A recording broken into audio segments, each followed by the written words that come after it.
Hello everyone and welcome to another episode of Fortnite Adventure with Boyan, and today we're gonna have a little bit of a laid back episode because my health hasn't been the best in the past couple of weeks. There was a lot of traveling involved and I really need to unwind a little bit. You might hear that my throat is sore, my voice may sound that different, but it is what it is. Thank God for everything.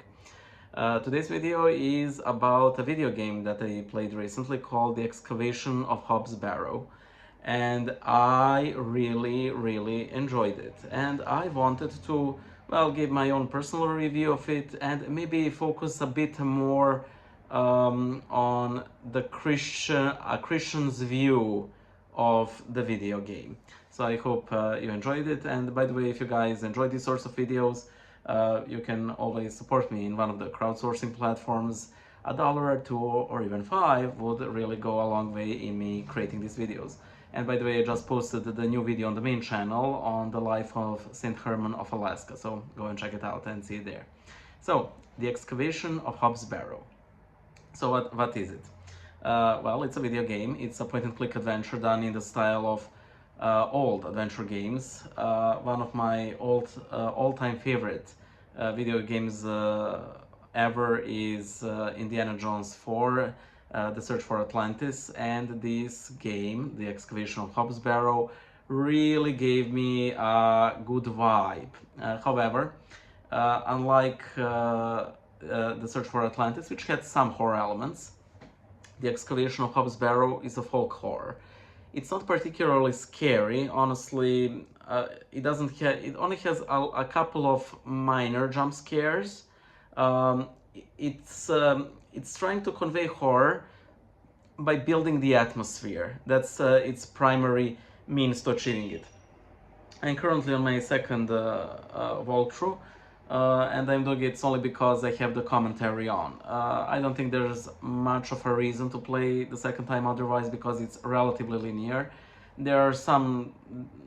you can opt to say different things to a couple of times during the gameplay, but I don't think it influences anything at all. There are not no like multiple endings. So what's the story about? By the way, I will note when I get into the spoiler territory if you want to play this game, and it has my endorsement. By the way, this is not a paid promotion. I wasn't paid by the Cloak and Dagger games and Budget Eye games to promote it. I simply liked it. So the story deals with Thomasina Bateman, and kudos whoever picked that name because it sounds so awesome. She's a barrow digger. The time period is Victorian England. The year doesn't matter so much. She's a barrow digger, so she's some kind of an early archaeologist. And she's visiting a village of Bewley in order, because she's invited there by a certain Leonard Shoulder, who invites there to excavate the ancient burial mound called Hobbs Barrow. However, once she gets there, this Mr. Shoulder is nowhere to be found. People at best have never heard of Hobbs Barrow, or at first don't want to talk about it, and they're very secretive and dismissive of it. So you start to poke around and to find out what's going on, and of course one of your primary goals is to find Mr. Shoulder and also to find more info about this eponymous barrow. So I will try to make this like a sort of a traditional, review. The graphics are great. It's a pixelated game. I think that if you exclude the audio work, this game could have been made like, I know, 30 years ago. I mean this in the best possible way. I really like the cutscenes, and by the way, if any of the creators of the game are watching this, the only time I've ever edited a TV tropes page is for this game. Because I added the trope of gross up, close up, because a lot of cutscenes are this, because they are these close-ups of people's faces, and because of the style and the pixelated graphics, and also because it's used for horror, oftentimes, not always, it can be sort of uncanny and off-putting, but I lived for these cutscenes. I love them so much. I think they add to the atmosphere so much. At one point, there is this one character who simply smiles at you during the cutscene, and it was so off-putting. I loved it. I loved every second of it. When it comes to the audio, the soundtrack is great, but I really have to emphasize the voice actors, especially the voice actor for Thomasina. It's perfect, it's amazing, it's great. As far as the atmosphere, again, it's amazing. The village really comes alive, and there are little these moments that don't really influence the story, but when like an animal would rush forth, there's a lot of weather, like there's a nice day, there's foggy weather, there's rain, so you do feel these 3 days that pass in game time. Oh, and an important note that I forgot to mention when I described the story of the game. The story, the game is happening in the past. Thomasina is writing writing a letter to her mother, describing the events of what she's been through. And these add a considerable layer of horror because you can feel her regret at going through.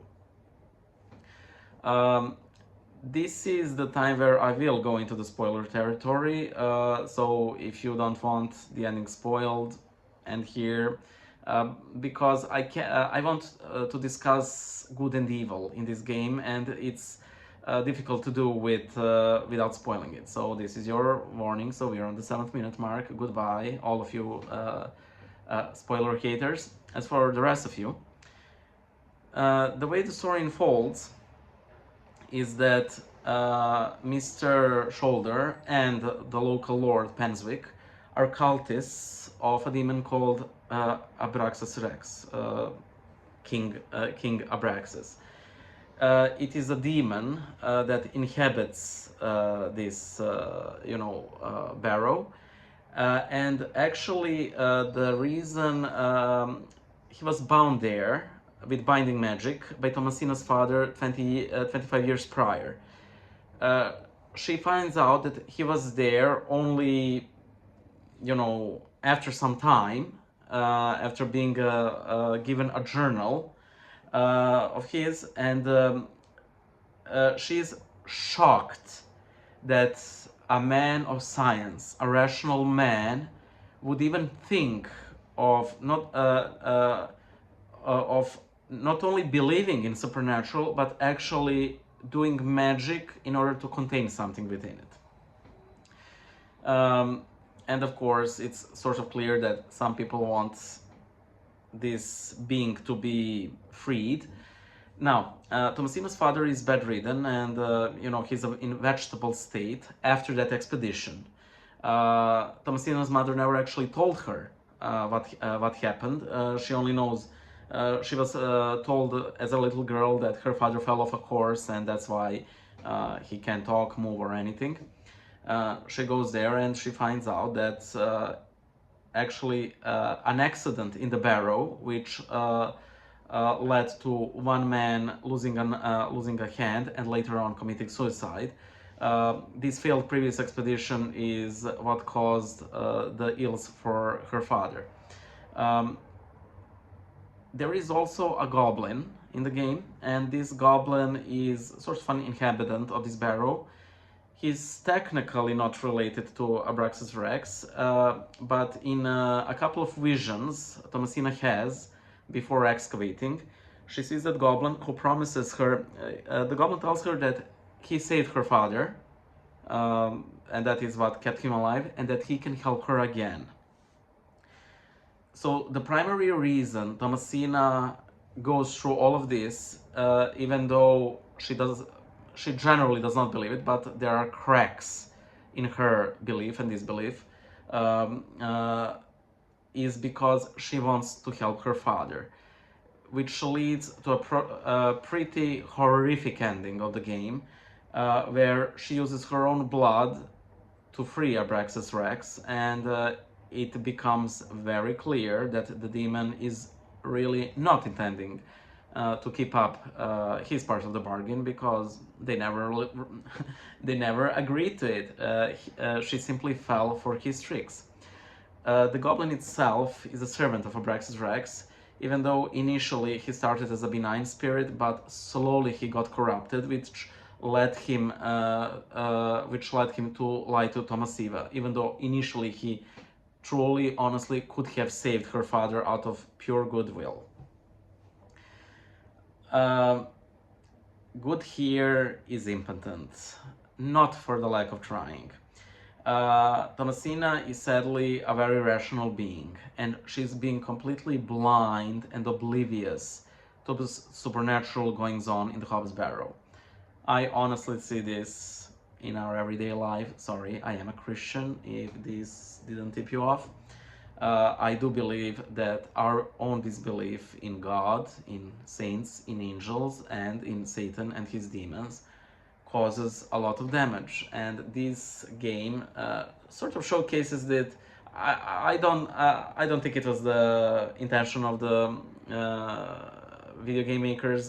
They simply wanted to say a sort of a Lovecraftian horror story about an easily duped scientist, and I can definitely see something like this happening. However, she cannot be convinced, because of course there's no such thing as supernatural. Of course, there's no such thing as goblins and so on. And in our world, you know, Satan is smarter than Abraxas Rex, because Abraxas Rex does appear to her in very visible form. In the end, he possesses her and forces her to kill her own father. And the letter she's writing, she's actually in an insane asylum, trying to convince her mother to start speaking again with her, because again, she killed her husband, you know. There are at least 3 other good characters in the game. One is Mrs. Duplancy. She's your typical devout, you know, Christian granny. Father Roche, who's a local vicar, and Cyril. Cyril is a local crumjon. I think that I'm not sure if that's how you pronounce the word. He's nothing but horrible to Thomasina during the entire game, and right before the excavation, you realize why he's like that. I personally believe that he was really trying to convince her to leave Bewley as soon as possible. And before the excavation, Father Roche and Cyril tried their last-ditch effort to remove Thomasina from the Bewley, like begging her not to dig. But they're shooed off by the local, you know, innkeeper, who turns out to be one of the cultists who wants to see Abraxas Rex freed. What I found sort of refreshing about this game, Christianity is presented in an everyday positive light. Father Roche is, you know, devout. He opposes the local lord, and he is the first person you get actually the info that something other than a Christian god is being worshipped in a chapel on the local lord's estate. But he has other interests. He's really into Shakespeare, and he quotes Shakespeare constantly. He likes, tending to his plants. And Mrs. Duplancy, she's like a very beautiful picture of a Christian widow, but she has her like a little selfish moment, because one of the things you have to do is that you have to convince her to part with her puddings, and she doesn't want to, because supposedly she's keeping them for Father Roche, but once you help her out, she admits that she was keeping them for herself. So I really like that Christianity wasn't presented in crass supernatural way, like, I don't know, Thomasina beating Abraxas Rex to a physical bloody pulp with a cross or something.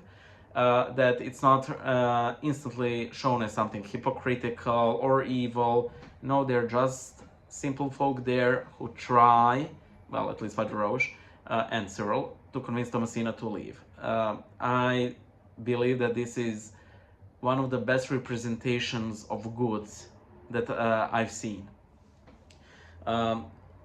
Abraxas does get released, and we don't actually see a lot of what he does, but the implication throughout the game is that he will bless all of the locals with abundant harvests.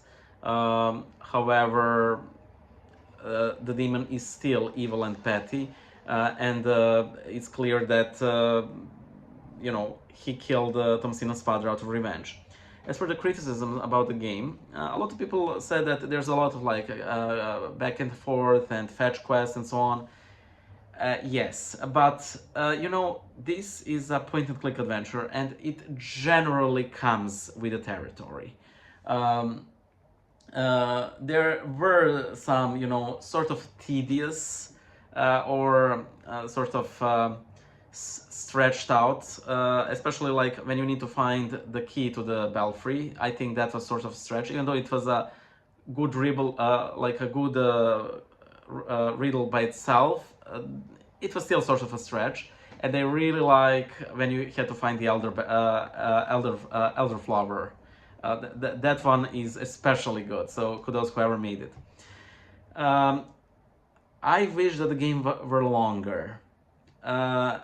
It's slowly paced. I think that anything that's explicitly supernatural only happens like in the other half of the game, which is great because you get to get used to all of these peasants and everything.